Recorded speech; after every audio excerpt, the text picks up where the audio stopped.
सांगायचं नाही तुम्ही सांगा एकदा. सुटला गड क्रमांक 1 या मैदानातील सुटला आणि 1 मध्ये एकच गाडी पळतोय.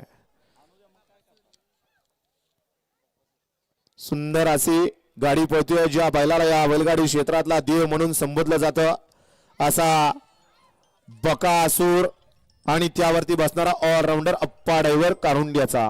गड क्रमांक 1 चा निकाल आणि निकाल. गड क्रमांक 1 चा निकाल आहे. तास क्रमांक 5 वरून धावलेली गाडी मोर्या प्रसन्न शंभूबाजी ग्रुप खडकवासला या गाडीचा 1 नंबरला विजय बैलगाडी मालकाचं त्यावरती बसणाऱ्या चालकाचं हार्दिक हार्दिक अभिनंदन. अंदर अशी गाडी पाली. डावीला पाला नाथसाहेब प्रसन्न मोहितशेठ धुमाळ सुसगाव अर्णव शेठ साळुंके सागर शेठ कटरे घाणंद पॉवर प्लस करार आरंदाबाद कौसुंडी यांचा या ठिकाणी बकासूर पाला आणि डावीला या ठिकाणी सतीश काका बर्गे कोरेगाव, अक्षय बर्गे कोरेगाव आणि राहुल बाबा बर्गे कोरेगावकरांची नवीन खरेदी भवानी पाला. भवानी आणि बकासूरची सुंदर अशी गाडी पळवली. ऑलराऊंडर अप्पा ड्रायव्हर कारुंडकरांनी गाडी पहिल्या गटात सेमीसाठी पात्र.